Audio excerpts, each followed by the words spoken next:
scrutinize aspirants' every move, concerns arise over its mandate, powers, and potential consequences for non-compliance. While the committee's intentions may be to promote a peaceful and respectful campaign, several questions arise, including where lies the line between free speech and respectful conduct. Who gets to decide what's offensive or what's divisive? Will the committee's actions promote party unity or stifle competition? How will the committee balance the need for respectful conduct with the need for robust debate and free speech? Now, as the committee begins its work, these questions will be crucial in determining its effectiveness and impact on the party's presidential primaries, which many are keeping their eyes on. Now, even ahead of that, here's senior lecturer at the Political Science Department at the University of Ghana, Dr. Asa Sante, speaking on this particular matter earlier. I agree with the party that some measures ought to be taken to ensure sanity within the political space. Because take it or leave it, this is family contest. And that whatever you come out, which is negative, will become the building materials for position to launch on it and use it for campaign ultimately. So this call is a good one. But you pose a question to Mr. Dr. Gyasi as to the metrics. How are you going to measure that? And he couldn't give you an answer. It tells you that it's going to be a difficult exercise, because then it's going to be an omnibus type of program that defining it is a problem. That said, there is also the difficulty that a scheme like this should go with sanctions so that people will be very much alive to the fact that when you cross the line, you are not going to be spared, you are going to be sanctioned. And these are the sanctions.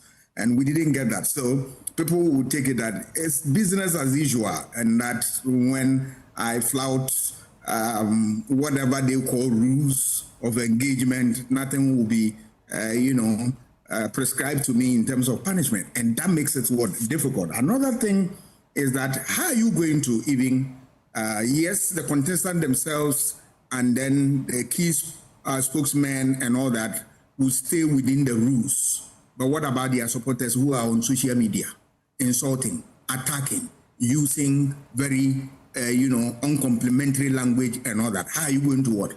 These people, parties could hide behind these people, throw jabs into the system and disorganize the whole process. And that is going to be difficult for Dr. Gyasi and his team to measure. That another thing that is going to be also be difficult for him is that if we are campaigning and I have chance upon information that I can use against you in the area of corruption, and I have all the fact and all that, can't it launch it against you? Is it wrong for me to come out with it?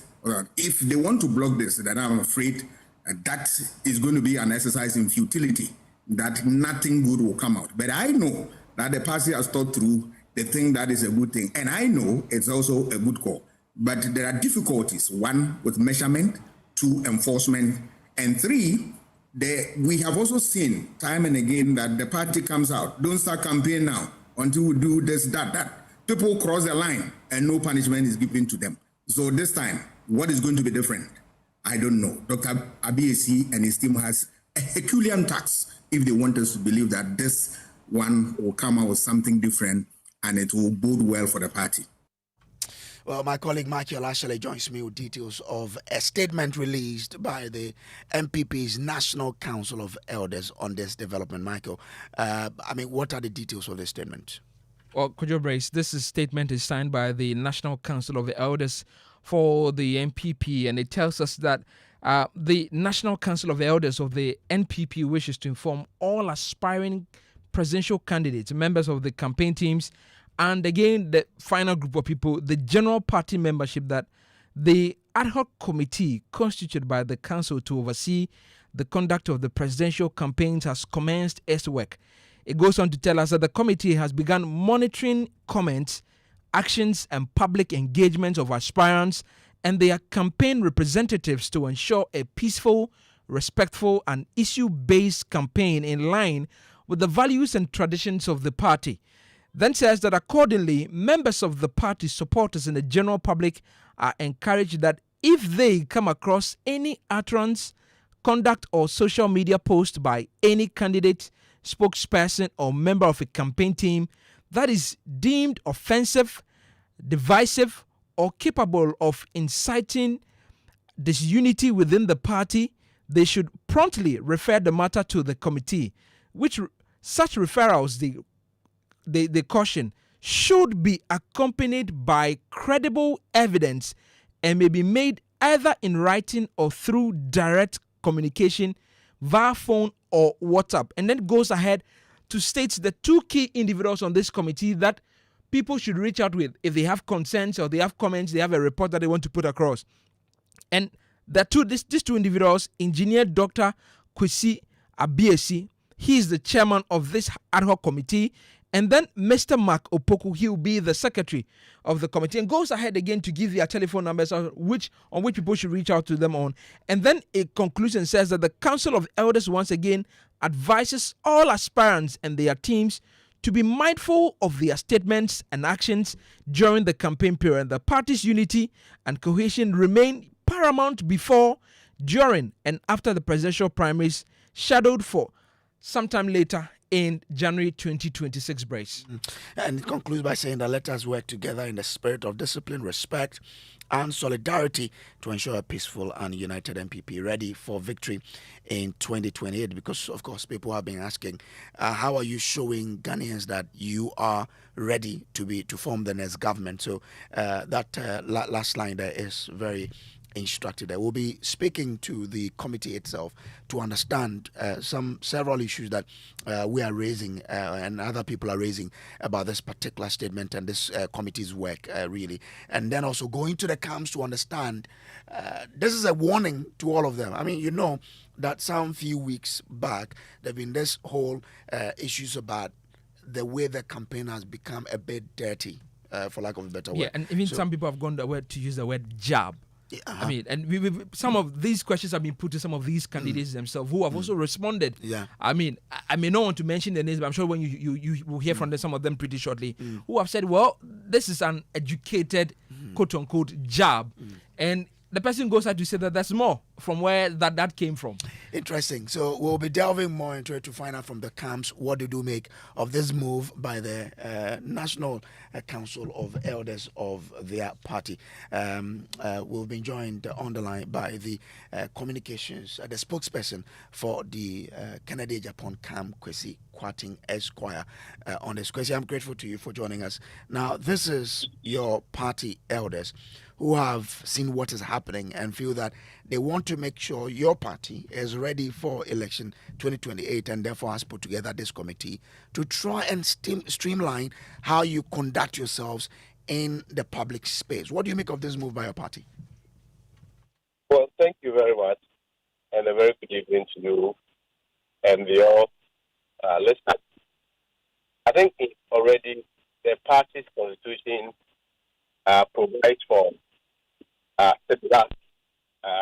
guidelines in terms of protecting the peace and unity and cohesion of the party. And so for us in Kennedy Japan camp or Team Kennedy Japan, we believe that this is an extension of the party's mechanisms to make sure that they indeed provide a process that is born on integrity. And so we commend the party's leadership and, of course, the Council of Elders for coming out in such a manner by providing a committee to ensure that we indeed have a process devoid of insults but issue-based from the Kennedy Japan camp, like we have always been doing ever since this process or this electoral procedure or processes started. We will remain committed to any process that will gear towards protecting the sanctity and integrity of our whole electoral process, and of course, protecting the very image of our party. And so we are fully committed to it. We don't have any objection to it. Maybe the only thing I would say is that they should also put in a reward mechanism so that those of us who have been on the receiving end of some of these abuses and attacks, and we've not reciprocated in equal measure. I mean, recently you've heard even regional chairman of of our party attacking our candidates for almost 7 months now, consistently, to the extent that we own the show to attack our candidates. But the Japan has remained quiet, it remained resolute. The campaign has not responded in any uncouth measure to the provocations that are coming. So, I mean, that should tell you that we are indeed committed to ensuring a united and peaceful process. But maybe when we are also able to soak all this attack and insults, at some point, maybe the committee should also consider rewarding us for good behavior. I mean, I think that we are good to go. But the tone of the statement indicates that this committee has been around for some time. Are you worried? The tone of the statement that indicates that this committee has been around for some time. Are you then worried from what you've said that the committee has said nothing on what you claim are attacks on your candidate? I'm not sure it's a statutory committee. It's another committee. Yes, but it says the other committee constituted by the council to oversee the conduct of the presidential campaign has commenced its work, which means that this is not a committee which was from today. No, recall recently the National Council met earlier this week, and I'm sure that was when they put out this committee. But I mean, whichever way, I'm not sure. Even if the committee is to start its work, it should be in the retrospective mood. Okay. Certainly, their decisions will then start from when they intend to start their work. Let me bring in Dr. Aduma Kokisi. He is spokesperson for the Dr. Brian Achampon team. Doc, I'm grateful to you for joining. Some people have said this could possibly stifle free speech and the need for robust debate ahead of this primaries. Do you agree to that assertion, or what do you want as assessment of this measure your elders have put in place? Well, first of all, let me say we welcome oversight of the entire electioneering process. And we hope that we all practice what we preach. And we need to ensure that there's fairness, not just in the freedom of speech, but there's fairness in terms of the various arrangements. The seeming reaffirmation that this process is stacked against all the other candidates should be looked at, because that perception is quite troubling, and we would hope that that is more of a credibility and integrity problem with regards to the process. And we are hoping that these elders will exhibit, not just in action and in words, but in principle, what they are preaching at the moment. But so you are in there. Do you still feel that this is being skewed to favor a certain candidate? I think it wasn't troubling until this came out of two regional chairpersons.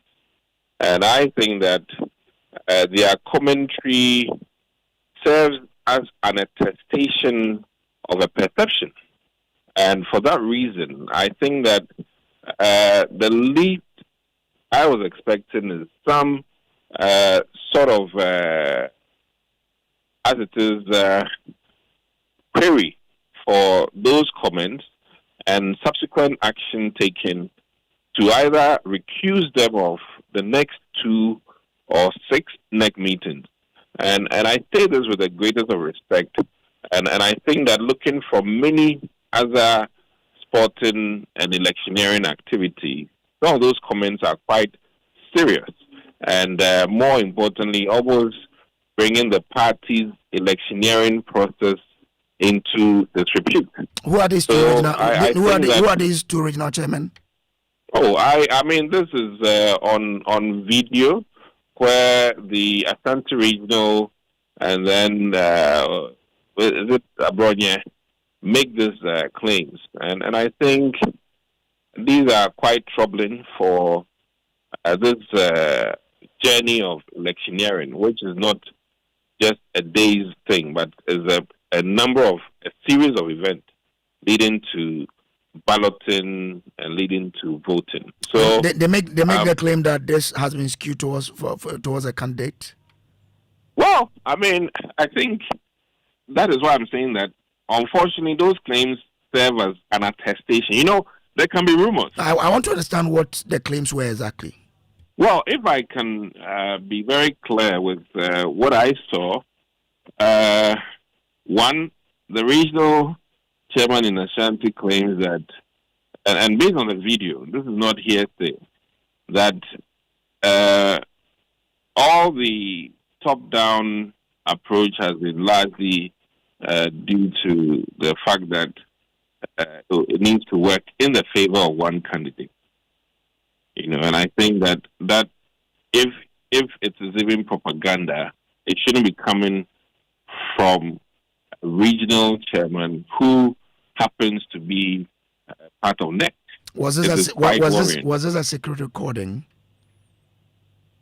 In fact, your line of interrogation. I just want to understand because so the video as it stands is on TikTok, and I do not know the source unless it is AI generated. But I think based on my little purview, it looked very natural. Okay. And though it was in local language, maybe my local language understanding is not as competent as it should be. But the veracity of those words, I think, should be where the elders to start from. And let me add that within the Brian Champon team, we think that it is not just the candidate, the followers also to be looked at so that we all conduct ourselves appropriately. In fact, that is what the statement actually says. That the candidates, I want to quote exactly what it says.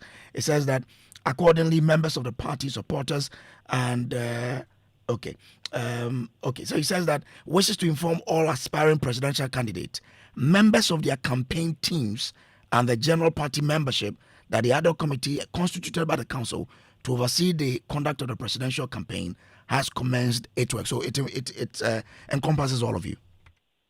Yes, and that's what I'm reiterating, and that it is not even just the candidate, but his members and team. And I can appreciate the fact that some of these statements by the chairpersons, they might not necessarily be quote unquote official team members of the said candidate, but I think that they are an integral part of the party, and for that reason, if you bring the party's electioneering process into a questionable state, then it requires that appropriate sanctions or actions are taken. And I think that the least of them may be to, as it is, excuse them from about 6 or 10, NEC meetings. And I think I borrow this from the sporting world, where a player can be exempted from a number of matches for conduct. You understand? And if we want to be serious, then this is what I'm hoping to see.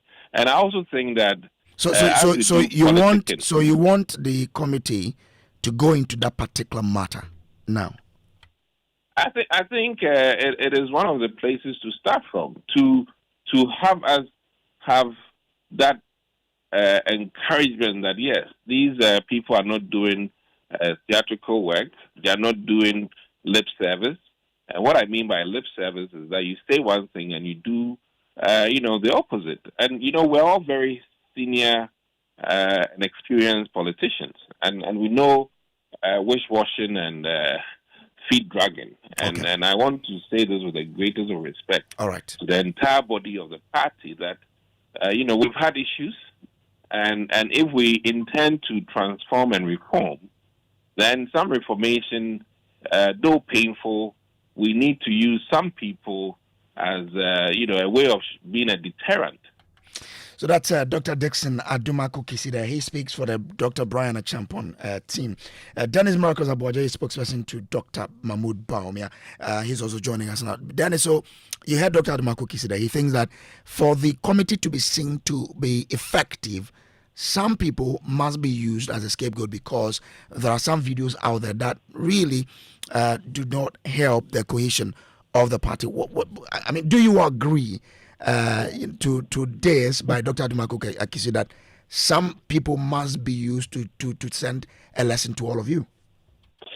Kojo, first of all, it's very embarrassing that the New Patriotic Party simply going into an internal contest. We are here discussing issues like this, but we have to deal with it. That's what we are confronted with. And I think that we are very grateful to the National Council of Elders for this initiative. It's uncalled for the level of attacks that have gone on in this campaign. I personally am always embarrassed. And if you pay close attention, you'd realize that it's as if Dr. Mahmoud Bawumia is under attack almost every time by every candidate, you know. Sometimes you attempt to believe that, well, because we won in the previous elections, let's cut them some slack. But it goes overboard. It's like every single candidate has Dr. Mahmoud Bawumia on their lips. And it's quite interesting that almost everyone you are speaking to here now thinks that they are the victim. But if that is the case, then it should end. It should end. It's just a contest of ideas.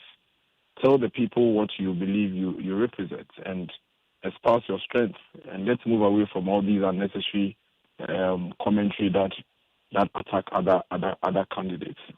I hear scapegoats. I hear this. I think that anybody that falls foul of what our elders are seeking to do should be held responsible and dealt with without delay. Recently, I saw a couple of petitions flying around in the party. I think the elders should take it up. I know that there are petitions already against some members of the party. The regional chairman in Bono region. There's a petition against Kwesi Kwarteng, the spokesperson of Honorable Kenneth Japan. There are petition against. So there are petition against Honorable Asomachemi, who was also campaigning for Honorable Kenneth Japan and ran some unsavory words, you know, against Dr. Mahmoud Bawumia and his wife and all of that. I think that these are, for me, very unnecessary. These are uncalled for. And it's a welcoming news that our elders have put in place this mechanism. They should continue this monitoring. And anybody that decides to throw our party, you know, out there and put our party in such a bad light should be dealt with. But where can the committee draw the line between free speech and respectful conduct? Really, it's identifying common sense is very easy. Kojo, you know it. Identifying common sense is very easy. Identifying what is overboard is the easiest thing to do. I mean, for example, if we have a political party where we are nationalistic in nature and we are all embracing, and we live in a country like Ghana where we embrace each other and all you campaign about is on religion, is on tribe, you are causing problems for the party, and that is not free speech. That is you excluding other tribes. That is you excluding other religions. That is you causing disaffection for the party in very bad light. And it's easy for that to be spotted. If you are stoking fire in a conflict zone and trying to falsely create an impression as if a member of your party is responsible for the violence in a particular area of the country, that is casting the party in a bad light. And that should be something that is easy for the elders to identify. So I think it's welcoming news. I think it's something that is long overdue. But 4 months is still a long way. Okay. And it's going to really help the party. All right. Before we finish this contest. I'm grateful to you. Dennis Miracles Abuaji speaks for Dr. Mahmoud Bawumia. Kwesi Kwarteng speaks for Kennedy Japan, and Dr. Dumako Akisi speaks for Dr. Brian Achampo. Let me bring in Suleiman Abrahama, who is the Executive Director of the Media Foundation for West Africa. I'm grateful to you, Mr. Abrahama, for joining. Now, some people are worried that this could potentially work against free speech. You are in that, space where you want people to have that freedom to speak up their mind. How can the party really balance the two by not stifling free speech and ensuring discipline as they are set out to do? Well, first of all, I think that it is important to be critical, or it is possible to be critical without being abusive. I think from what I've seen, the party is quite worried about the level of abusive rhetoric that is happening in this intra-party contest.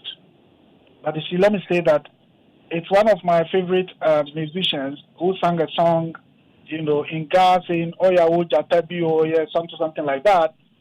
You picked a baby tiger and you rear it.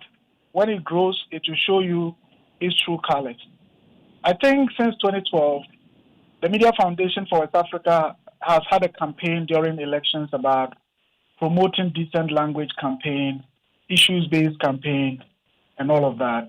And between the MPP and the NDC, there are people who would even say that they are somebody today within the party because of how abusive they were against their opponents. I think at that time, people were not realizing that eventually these same people will become the actors who will devour each other within their own parties. Some of the people whose expressions and comments are now of concern to the MPP are the same people that we had been flagging from 2012 elections, 2016, 2020, 2024, saying that, look, these people are overly abusive in the electioneering process. But I guess because at that time they were abusive against opponents, they did not realize how devastating it can be if the same thing is turned against party people. So I can understand their worry, but it is something that they should recognize not only when, there is an intra-party contest, but even in the main elections, which becomes an inter-party contest. We should all be concerned about the spate of abusive language in our politics. So I can understand their concern, and I think that it is possible, as I said, to be critical without being abusive. I'm grateful to you, sir, for joining us here. Suleiman Abrahama is the Executive Director for the Media Foundation for West Africa. Up next is News Night.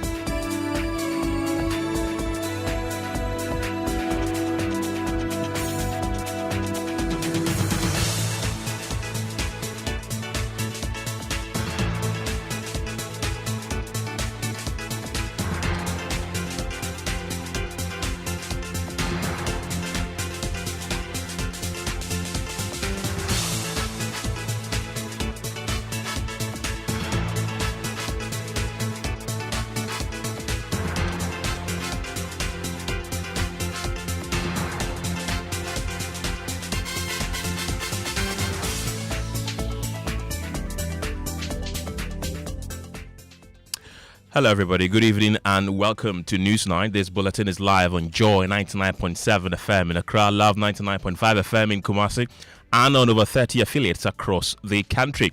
Well, tonight, the return of cash and carry at some health facilities across the country as National Health Insurance Scheme is left crippled by system collapse. They said it was down. System was down, so they couldn't access it. They couldn't use it. Even for those that wanted to use it to process their card, they couldn't. They have to pay physical cash before they can do it for them. So we have the latest as the National Health Insurance Authority scrambles for solutions. Also tonight, Chairman Wuntumi's nightmare. Bill granted, but freedom denied. We hope that the conditions will be fulfilled in the next hour or so, and that we will see the release of Chairman Wuntumi within the day. NPP's Ashanti Regional Chairman faces another night in police cells. We have details as his lawyer Andy Appiah-Kubi says it's time for Parliament to make laws to ensure proper administration of bail to secure freedom of citizens. Practice challenge within the institutions of state. I will make sure that I make a presentation to Parliament for Parliament to show concern if there is a need for statutory limitations to be put on bail conditions. Also ahead tonight, District Assembly's Common Fund Financing Dilemma. Public Interest and Accountability Committee, PIAC, flags contradiction in petroleum laws. So one says not less than, and then another says not more than. That is where the contradiction is. And that is why we are asking government to take steps to rectify this anomaly. We speak to PIAC Plus, get a legal view on this. And coming up in business, And Bank of Ghana optimistic about inflation ending the year around the single-digit target, despite concerns from the World Bank about this target being achieved. And in sports, the NSA promises fans a better match day experience at the Accra Sports Stadium ahead of Sunday's World Cup qualifier against Comoros. and a bit later, government issues stern directive to security agencies to put an end to attacks on Galamsey. We have on journalists, we have more from the minister in charge of government communications, Felix Kwachiofosu, at the Ghana Journalists Association's launch of its 29th Media Awards. We got the latest of these and many other stories coming up tonight. My name is Kenneth. Gyasi. And my name is Ofori. You can be a part of this show by sending us a WhatsApp. It's 055 11 11 997. Details after this.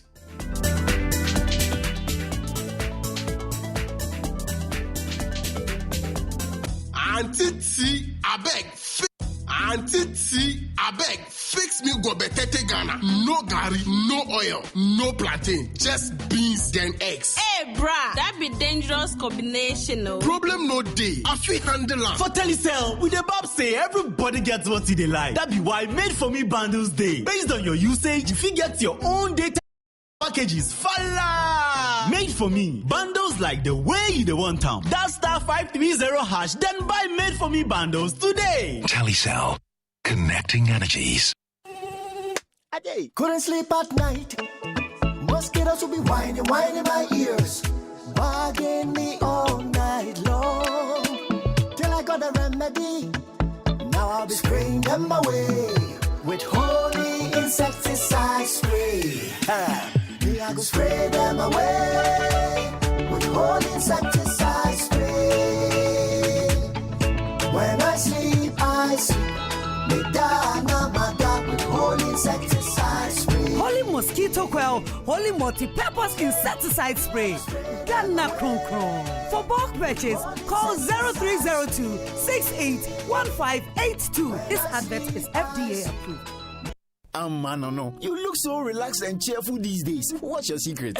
No secret, Kofi. I just sorted out my retirement with Shield Pension Trust. You should talk to them. Retirement? There's more time before pension. Share. The earlier you start, the better. And Shield Pension Trust makes this so easy for you. They've got amazing plans to choose from. I even signed up for the Shield Cedi Crow a day personal pension scheme, which lets you save as little as 1 Ghana Cedi a day towards your retirement. Isn't that great?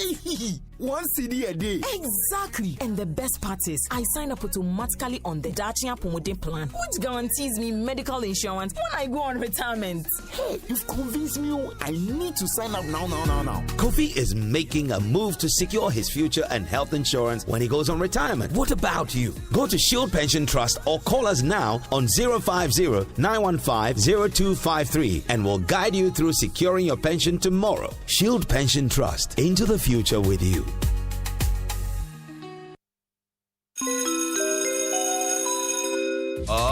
Announcing Ghana's first unlimited photocopier leasing. Yes, from just 983 Ghana cedis, you can lease a multifunctional photocopier and print unlimited. Yes, unlimited and free paper every month. Guess what? That's not all. Toners, repairs, and maintenance all are free. And oh, I'm not kidding at all. And we cover the whole country. Yes, the whole country. What are you waiting for? Just visit us at www.valexlease.com or call 0244 644048.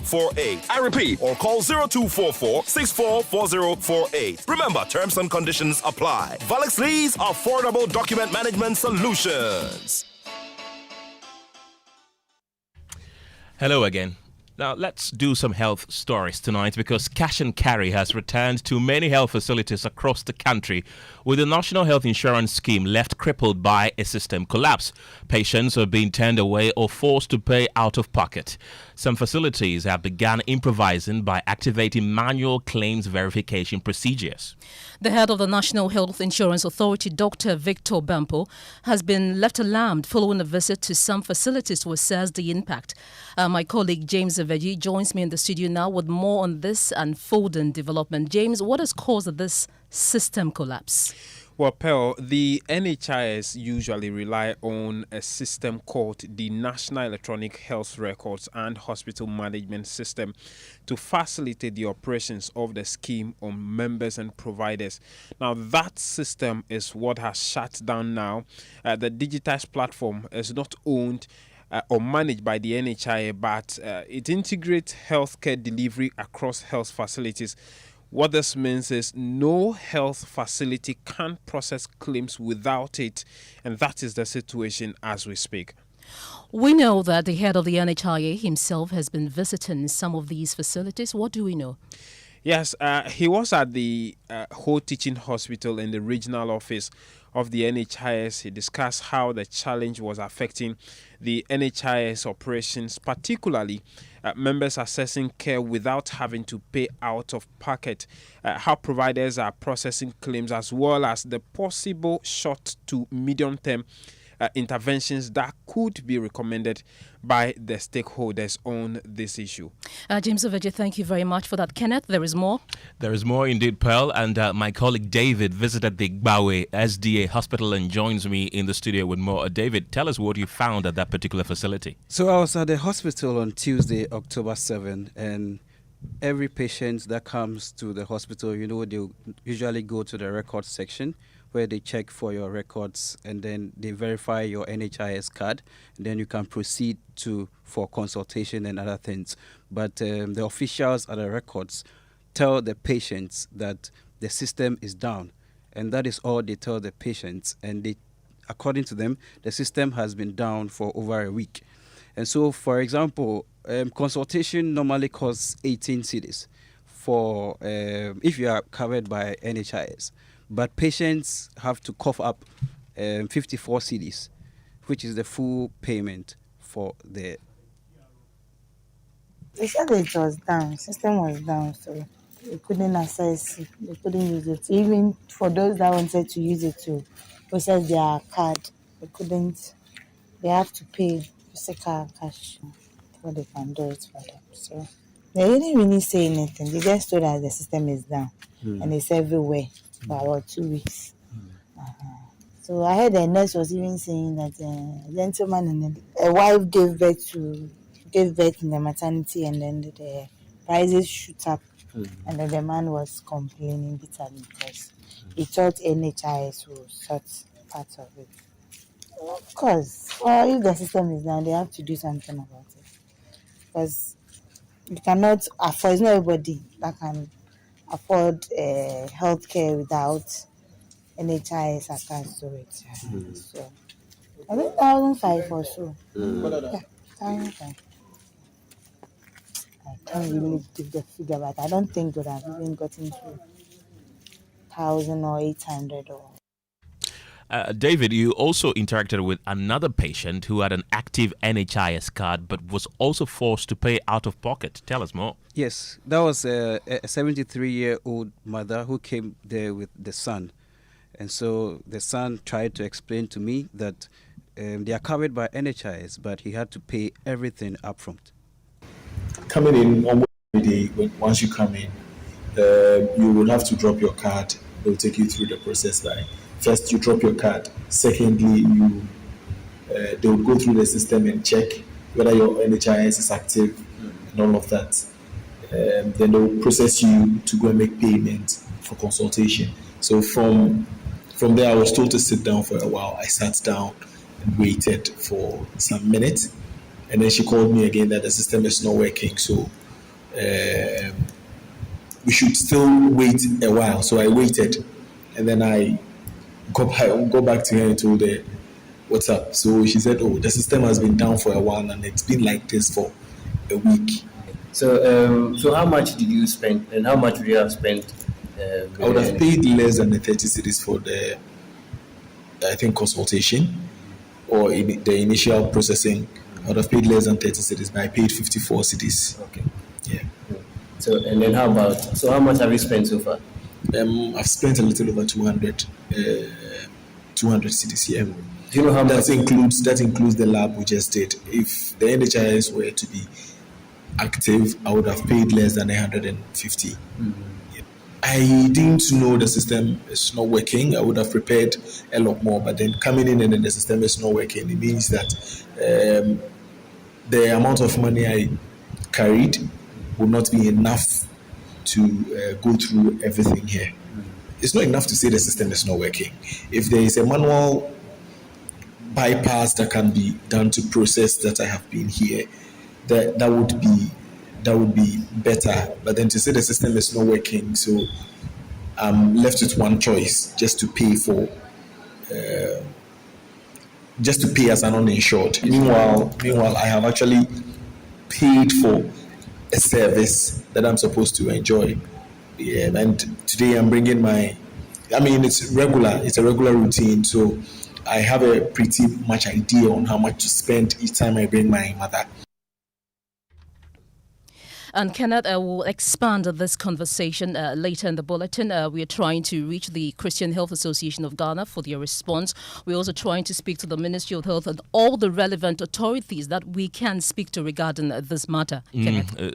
That's interesting. And while we wait for them, though, you can also share your thoughts with us. Have you been to the hospital today? Have you experienced anything like that? Well, let's do some politics tonight, because MPP's Ashanti Regional Chairman Bernard Njibu, also known as Chairman Wontumi, faces another 19 police cells far from the comforts of his home.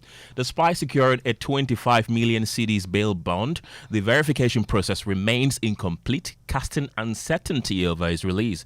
Well, Wontumi is accused of engaging in illicit or illegal mining activities with multiple charges leveled against him.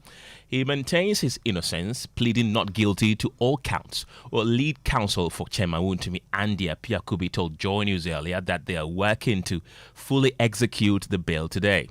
We know that he has been granted bail.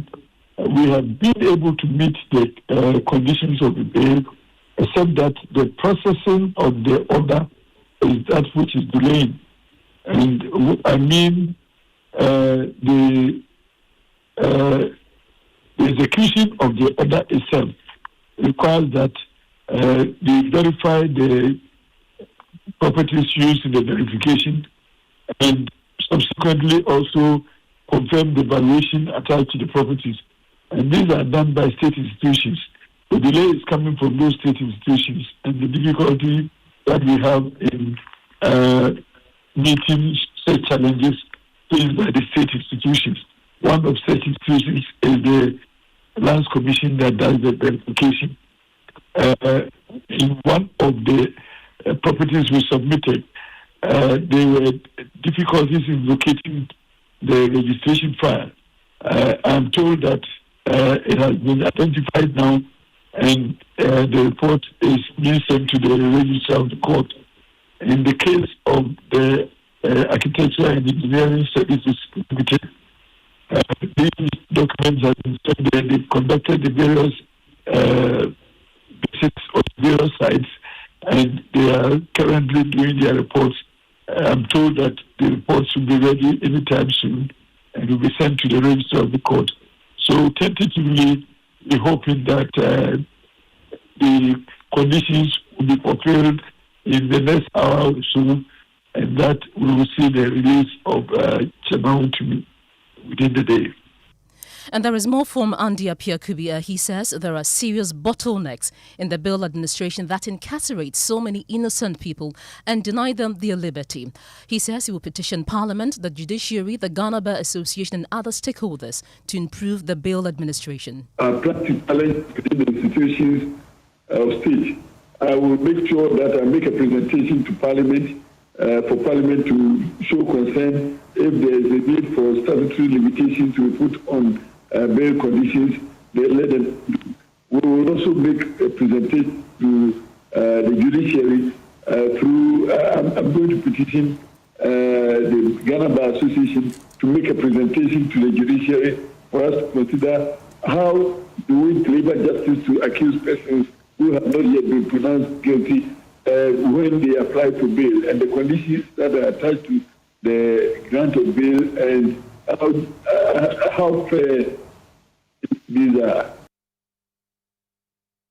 Right, so Pearl, that's the lead counsel for Chairman Wontumi, who you spoke to hours ago, assuring us that he's confident that he's going to get bail for his client, and thankfully he's joined us on the telephone lines right now. Mr. Apiokubi, thank you very much for your time this evening.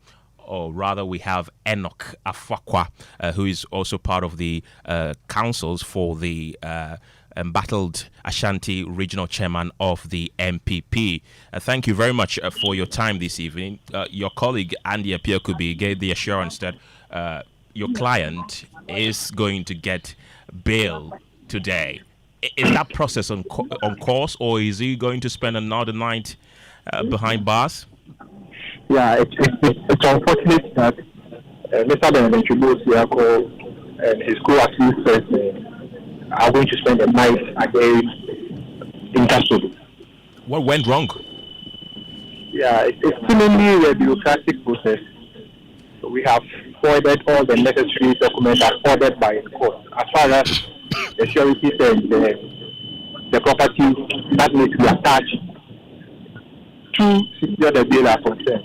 And the registry of the court, I am informed, has written to the various statutory bodies for the confirmation or authentication of the said document, and same has been delivered to the court. But the only challenge that we had is that the police is yet to go and inspect the homes, the fixed place of abode of the surety, and that only is keeping our clients in custody. And why hasn't that happened yet? Yes, they inform us that they can do that tomorrow. And that is what we are waiting them to do, because they tell us that it's evening and unless tomorrow. Well, your lead counsel, Andy Apiokubi, who spoke to my colleague, Pearl Ofori, earlier, did indicate that in about an hour or so, he's confident that they're going to get Chairman Wontumi out. So why has he still not been able to be granted bail? When did you become aware, or when did the police inform you that it is late so they cannot inspect the landed properties? Yes. That was our belief that we were going to secure the liberty of our clients today, because all the needed legal requirements had been met. But the only unfortunate thing is that the investigator says that he ought to go and inspect the fixed place of abode of the surety, and that is more particular with regards to the circuit court forfeit. The high court forfeit. So in respect of the High Court one, I think all necessary conditions have been met. The High Court 4, all necessary conditions have been met. But for the inspection of the fixed place of abode of the surety, that is the only outstanding matter that is keeping our clients in custody. Do you have a feeling that this is being done deliberately to keep your client behind bars for a longer time, as people are saying? I can conclude at the moment. Once they have asked that they will do so tomorrow morning, we oblige them. And you're confident he's going to come out latest by tomorrow? Nothing can hold back the liberty of Mr. Benedict and Mr. Idioko beyond tomorrow, because all necessary conditions have been met as I've earlier intimated. What happens tomorrow if a similar incident happens and he's to spend another night behind bars? When we get to the bridge, we will cross. Enoch Fakwa, thank you very much. He's one of the councils for the MPP Ashanti Regional Chairman Wontumi. Thank you very much. Let's go on to the telephone lines once again and speak to lawyer Martin Kpegbu there. Thank you very much, Mr. Kpegbu. You have always advocated against using bail conditions as weapons against individuals. Do you see that being played out here? It's impossible to stick out one's neck to say bail is being used as punishment in this case. So let's go. There are many aspects. I'm not sure there's enough time, but let's see what your time will permit. You see, where the first issue is that when you hear the word justification, when they say two sureties, okay, bail in the sum of 1 million Ghana cedis with two sureties, one to be justified. that word, justification. It simply means bring the property or show us the property and show proof that it actually belongs to you. So if it's a piece of land or house, then they want to go and do a search in Lands Commission. And you can't get any search in Lands Commission within 2 days without paying bribes. So we need to, sanitize the system. It mustn't always mean that your name should be in the Lands Commission. No, I think we should look a bit beyond that. Because a lot of properties in Accra are not registered. And so those are disqualified. And so you may even have to go and pay money to a bill contractor. Yes, you may have 10 houses, whatever. But if none of them is registered, you can't use them. Meanwhile, you would know there are other ways you can show that, look, this is my house. I'm not going to sell it. I'll give the title deed or what we popularly call indenture, etc. Yet, a lot of the time, they are not interested in that. They want to see a registered title. So we beg that they should be reformed, because right now we are entrenching corruption big time. Because if you say you're going to do a search at Lands Commission, even 2 weeks, if you don't add something to the official fee, it cannot be done. Nobody will give you a search in 2 weeks from Lands Commission if you are not paying extra. So it's that we've entrenched corruption with the Lands Commission when it comes to justification. Yeah, so if you say you want it done in 2 days, then it means you pay more. So it's terrible. It's very terrible. Maybe the new Chief Justice, Bafu Boni, when it fully takes over, we would have to look at, maybe if you set up a committee to look at how they would, get reform. But long term, we need to also make the Land Commission database electronic, so that the registrar of the court can just go online and check without the persons having to travel there physically, etc. So we need serious reform, because you get this and it can take you even 1 month before you finish satisfying the conditions, because you're trying to prove your ownership of the land or house. Okay. Mr. Pelupel here, you've mentioned reforms, and while we look at that, and it appear could be that Wuntumi's lawyer says they will petition Parliament, the judiciary, and also the Ghana Bar Association and other stakeholders to improve on the bail administration. I just want to pick your thought, what you make of that, and also what options are available to them now, really. Oh, yes. So we are singing from the same hymn book, or hymn sheet. So that's just what I've been talking about. When we say petition, one aspect of it, in terms of after the judge has granted the bail, how that if the judge says justification, I told you the problem. So that's that. You remember I mentioned earlier that there are several facets of it. It's a hydra-headed problem. There's the other side that I heard that could we talk about earlier. If you mean, like in this particular case, the sum involved is 25 million for the two cases. That's 15 million for one and 10 million for the other case. Exactly. As for that one, I'm not able to support him because we don't know the value of the forest that's been destroyed. You see, so maybe if he had data showing that, to reclaim that forest is 3 million cedis, and yet the case in which the judge says 10 million, then we can say, if the value of restoring the forest is 3 million, why is the judge saying 10 million? But in the absence of data showing what it will cost to restore the forest, I cannot jump onto that bandwagon that the figures involved are small. So that one we need to get figures to be able to make the argument. But there is a bit of merit generally in the point that, especially for the small offenses like what Abron suffered, etc., we should just remove the requirement for bail from court.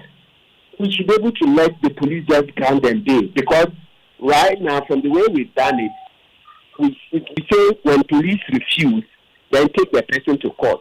So the police, in order to detain the person, will refuse, and then say they'll take the person to court. And sometimes some judges may not scrutinize, and they will agree. Once the police say, it's security, the security of the state is at stake, etc., some don't scrutinize. You remember the Abronye case, and see how the nation made it very clear to the judge that, look, he had lost touch with the people. Many of those cases happen. So in order to avoid the whole public coming, beating down heavily on judges, the best thing is that for certain category of offenses, let's remove the requirement to go to court, that the police should grant bail. They should grant bail.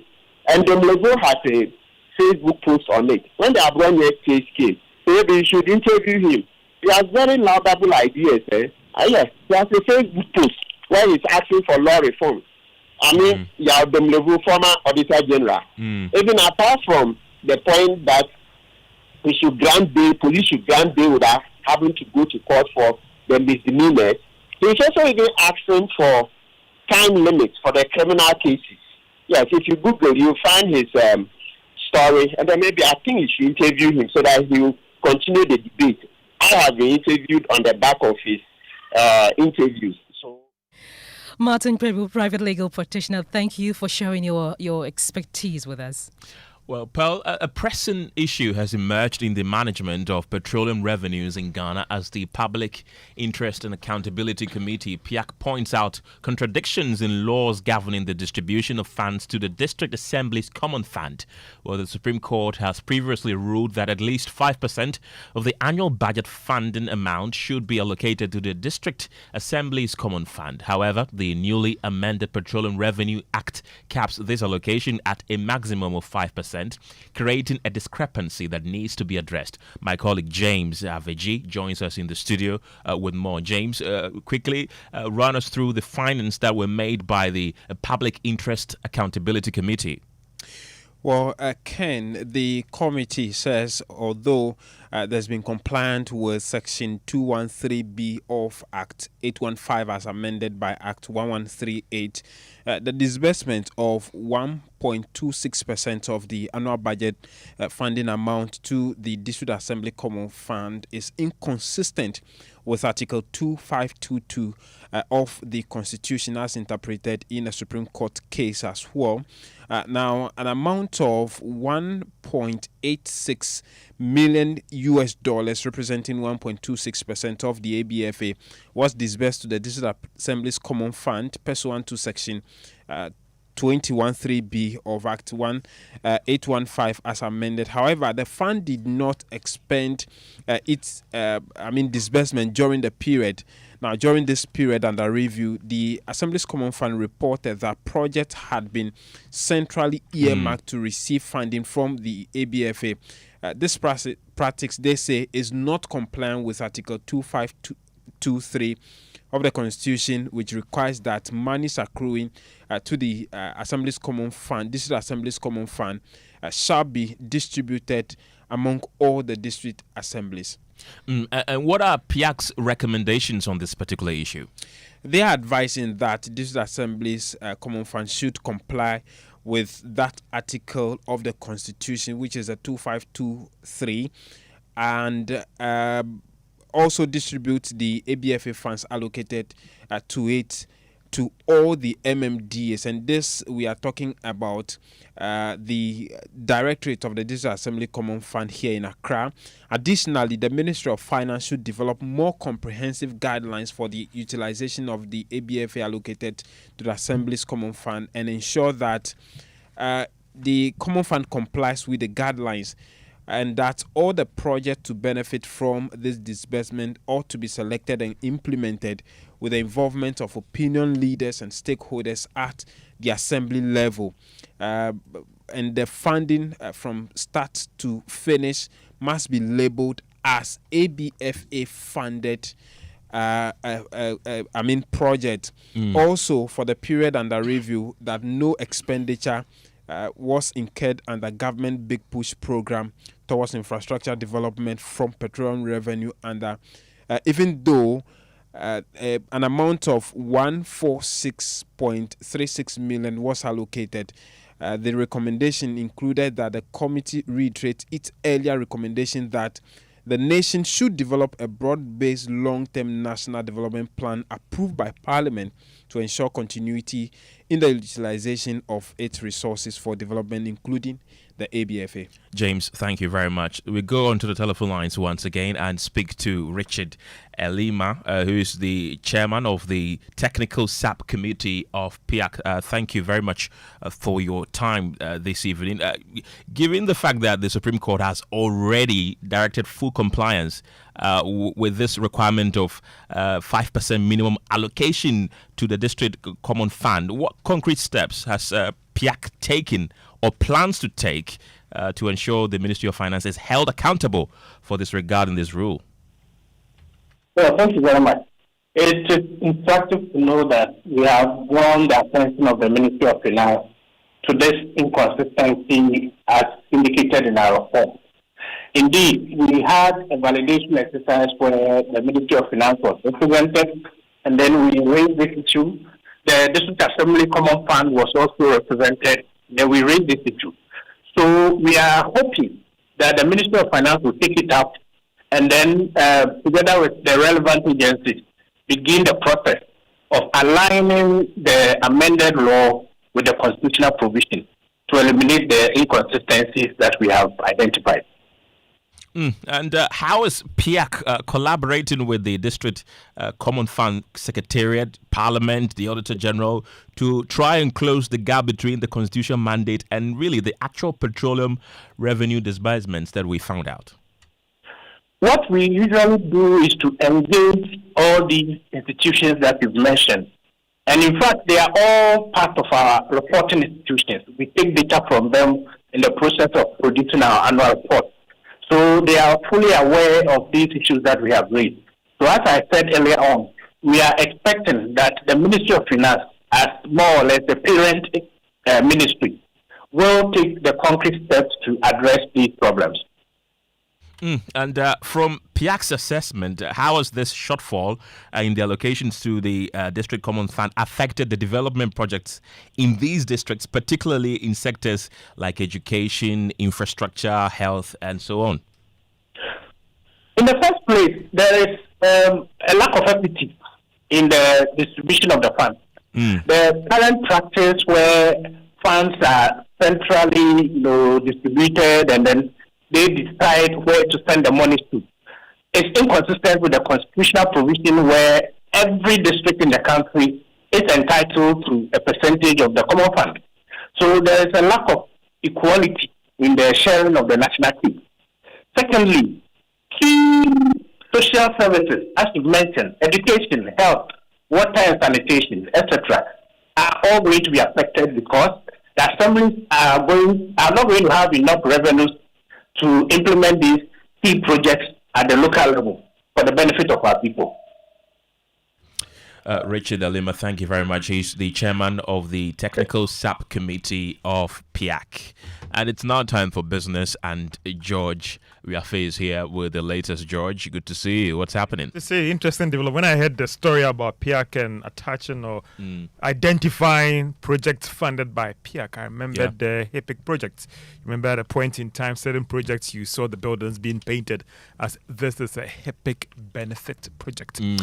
Well, coming up in business, Bank of Ghana optimistic about inflation ending the year within the single-digit band despite recent concerns by the World Bank raising issues with whether we can achieve this or not. And Food and Beverage Association pushes for tariff review that is linked to performance of these utilities companies as they submit petition to President John Mahama. The business news on Newsnight is brought to you by MTN Business. Welcome to the new world of business. Kingdom Books and Stationery, your number one-stop shop for all your office essentials, Center Tanks and Pepsodent Herbal and Charcoal. The other day, I visited Kweku at his spunky new office to congratulate him on opening his business. And man, was I impressed. The business is just moving quick. The sales, customers, everything is just working seamlessly. The secret?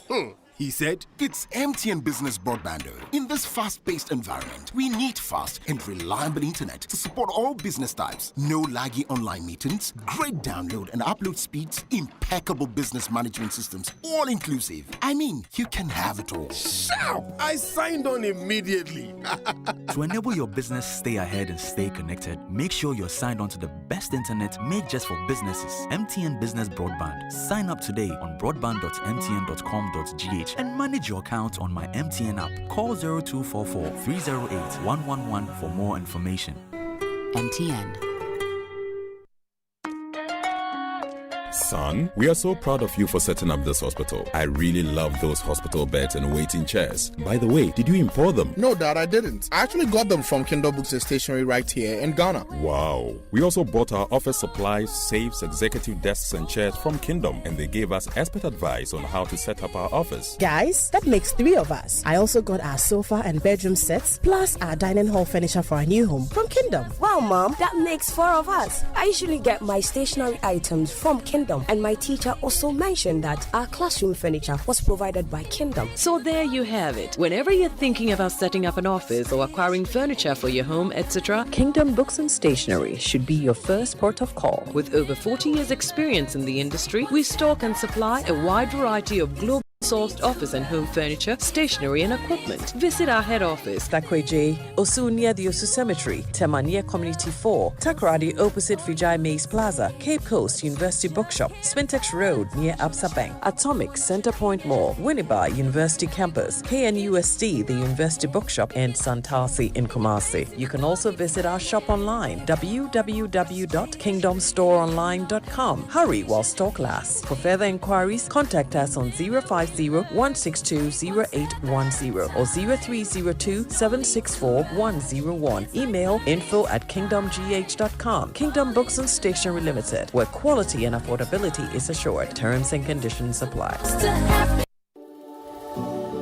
At Star Oil, we believe fuel is not just a commodity, it is a lifeline. Every cedi saved at the pump is a cedi that helps a mother send her child to school. A farmer transports food to the market, or a young entrepreneur deliver their first order. Our mission is to make fuel more accessible by offering consistently competitive prices, helping ease the financial burden on Ghanaian households. In a country where transportation costs can consume nearly a third of household income, this is not just business. It's a social responsibility. Star Oil. Still quality and affordable fuels for all.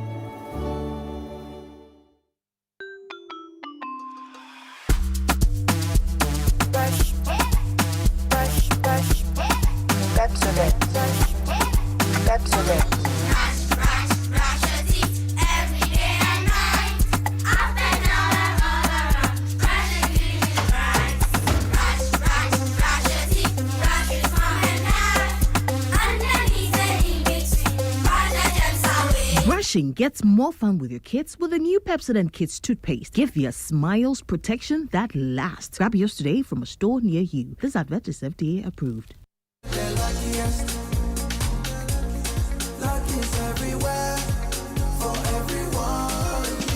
This year is going to be sweet. I don't just feel it, I know it, because the Luckiest Season 3 is back.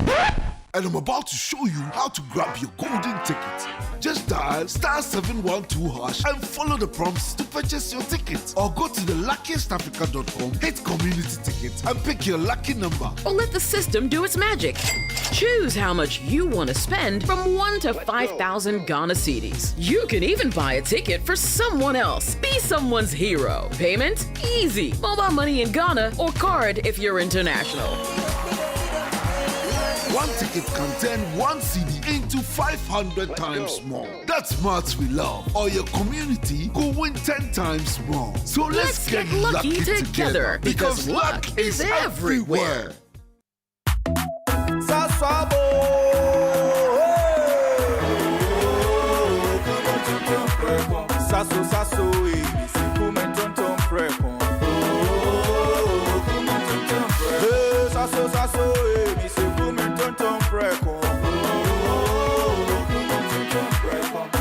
Edra na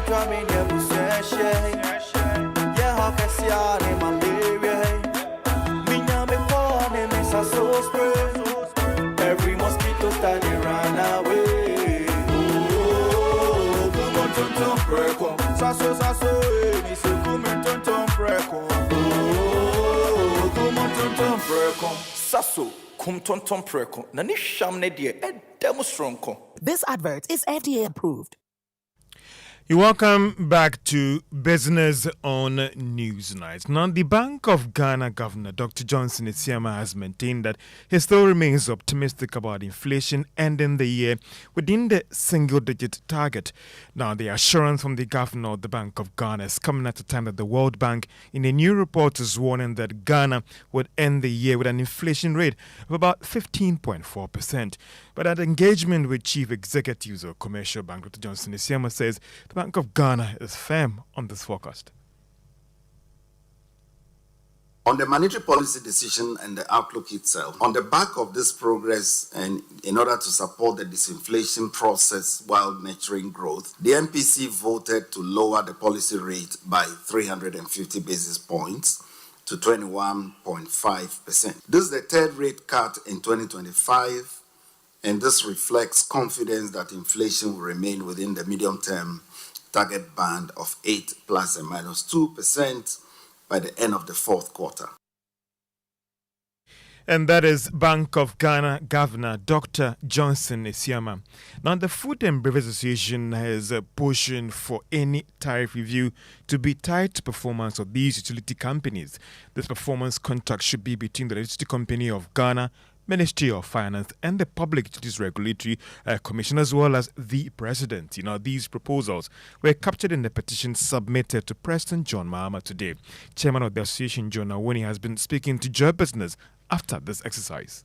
We are expecting that in the next couple of days, there will be agent action to once and for all address the concerns of the utilities, the concerns of ECG, the concerns of the Ghana Water Company, so as to ensure that these institutions have the adequate resources and the adequate leverage to be able to be efficient in their operations. We are expecting that the petition, which is very technical in nature, will help government with some ideas as to how they can be able to solve the entire ECG and Ghana Water problem. And if done, I think that essentially the president will be able to leave a very big legacy to the citizens of Ghana and industry. Chairman of the Food and Beverage Association, John Awoni.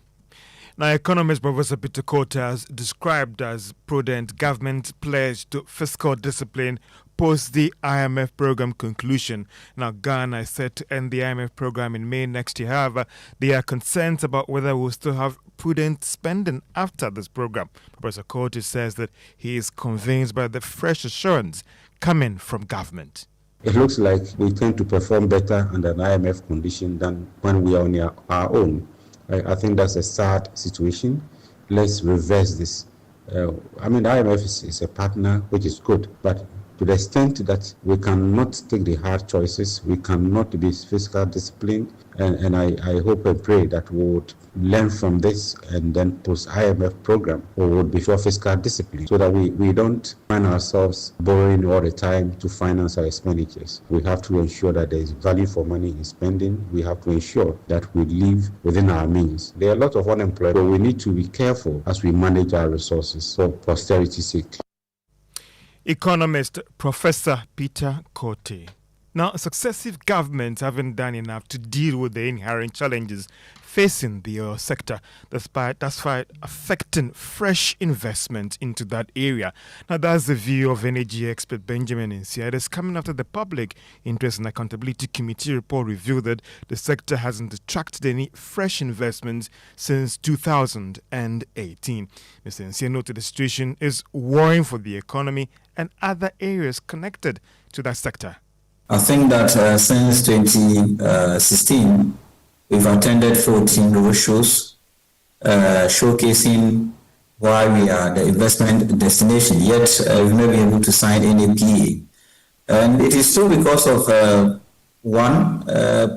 physical inconsistencies or regulatory inconsistencies between government. I think as a country, we don't always look at most of our policies from the state perspective. We look at it from the government perspective. So when governments change, they change with their policies, and new governments come in, or new government comes in with its own policy, and this deters a lot of investment. At the time that we are faced with climate change, at the time that we are faced with other competitors within our region or outside our region. So if investors realize, or IOCs realize, that there are other countries offering them macro stability, offering them consistency with respect to regulation, they'll move to those areas than coming to Ghana. That is why I think we've not signed any contract in recent times. Benjamin Insia is an energy expert to the stock market. If you are a shareholder in MTN, the value of each share that you're holding was up by a peso to close at 4 Ghana cedis, 51 pesos. More than 5 shares on the market actually exchange hands at the end of trading on the Ghana Stock Exchange. Now, Ken, I mean, if you are a bank and you give out 100 cedis, there's a likelihood that 20 cedis will not be paid back. Wow. And that is the picture that we are looking at right now in terms of the fact that about 20 billion Ghana cedis are classified as loans that are not performing. And the banks have actually written off more than 800 million Ghana cedis. That's now, serious. with all these concerns, people are pushing that interest rate should go down. But compared to the global average, is it anywhere I haven't near? done the numbers right now, but I'm saying that the banks take these same money. These are depositors' funds that have been locked out and they are not performing. Wow. So on PM Express Business Edition, so we look at this whole argument about the high non-performing loans and the push for interest rates to come down, with the chief executive of the Ghana Association of Banks, John Iwua, as we analyze some of these things and who are the worst culprits who are not paying back, the professionals, at 9 p.m. on Joy News and all our social media platforms as we talk about the non-performing loans and interest rates dropping. That should be interesting. Thank you very much, George, for bringing us the latest in business. It's now time for sports. Kenneth, and in sports, are you ready for Sunday? Are you ready for What's happening USA on Sunday? 2020? It's a party.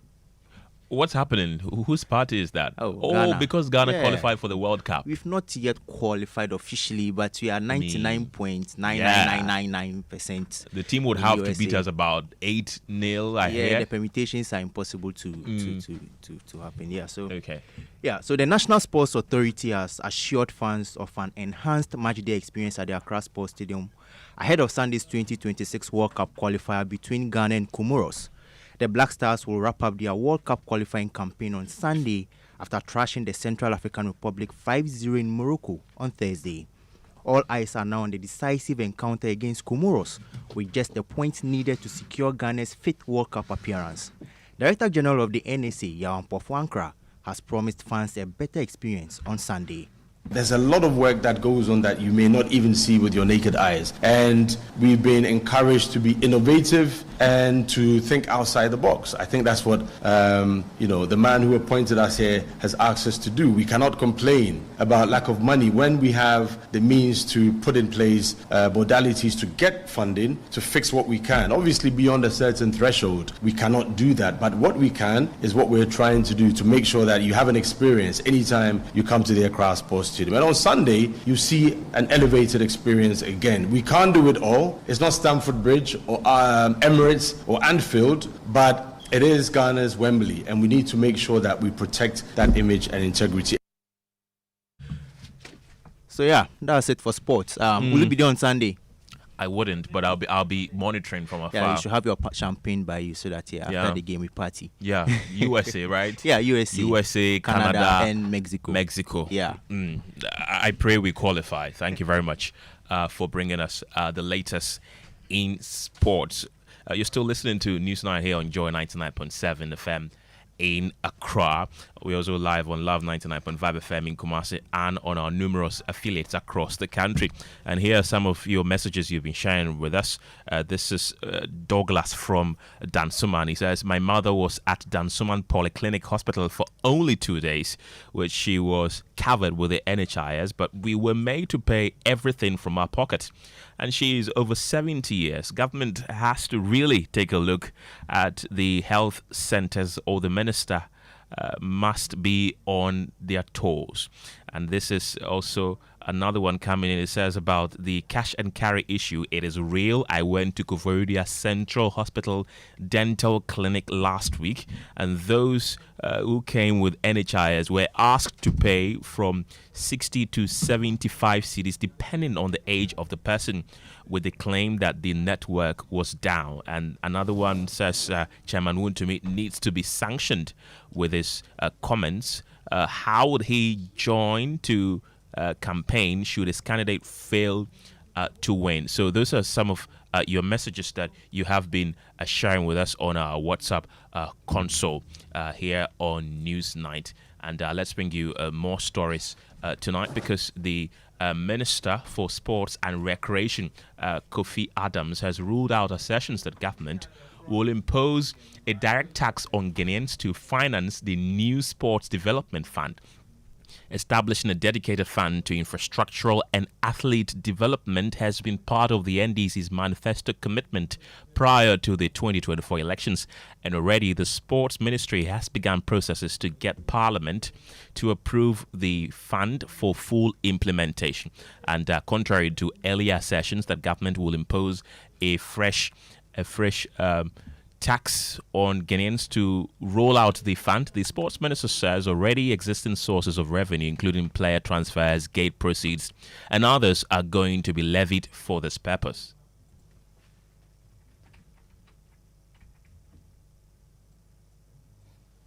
What we have proposed and Cabinet has approved is a sports fund. A sports fund. A sports fund. But that must be funded somehow. Yes. You must find the money for the fund. That's exactly so. And so how you fund the money for that fund? The draft bill proposed a number of sources. For example, we say A, allocations that Parliament will approve. Then a percentage of gate proceeds from sport activities. Okay. You want to come Sunday to watch the game. What do you pay to enter? A percentage of that should go into the fund. Then percentage of proceeds from transfer of athletes in Ghana and of Ghanaian athletes abroad. That's interesting. What percentage? Yeah. Does the Act specify? The Act itself will not state. It is the regulations that will bring about subsequent to the passage of this that you get. So a percentage of that. So if you transfer a player and the player earns maybe $1 million, a percentage of that will have to go into... That's an interesting... Let's just break it down for me. I love football, so I need to understand this. Is it a percentage of the transfer fee? Whatever comes to the athlete when you are transferred, and before it is shared among all beneficiaries, a percentage of it would have to go into the fund. That's the Sports Minister, Kofi Adams, there. Let's go into the telephone lines right now and speak to John Ansah, who's the president of the Ghana League Clubs Association. Thank you very much for your time this evening, Mr. Ansah. You've heard the minister say the portions of proceeds from sale of players should be contributed to this fund. As owners of these clubs, does the minister have your backing, and are you ready for this, really?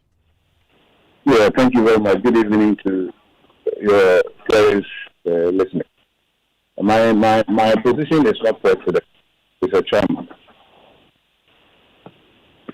In that we don't use president, we use chairman. So let me go straight to the question you posed to me. When you pose the question by saying that the club in support of this, I think in the tape that I listened to, I don't see anywhere that it means that the clubs have had an engagement with him. Again, he just said that the LI is yet to be passed. I would have wished that we have enough patience for ourselves to wait for the LI to pass, and then we can also go.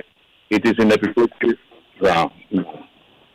That notwithstanding, anything that has to do with the development of the infrastructure, especially with what he alluded to, football, I think that everybody in this country who is within the ecosystem of the football industry will support it. So that things is going to be a positive, and at the end of the day, we are the beneficiaries. I think that people, clubs will just look at it politically and see where possible we can support. Right, thank you very much, John Ansa. There, he's the president of the Ghana League Clubs Association, Pearl. Now, Kenneth, if you had the option to choose between buying a home and building from ground up, your choice would be? It's a very difficult choice, but I think I'll buy upfront. Okay, so if you're looking for land in a prime location at an unbeatable price, Ultimate Land Hub is your best option. Here's what to expect from them at the EcoBank Joy News Habitat Fair.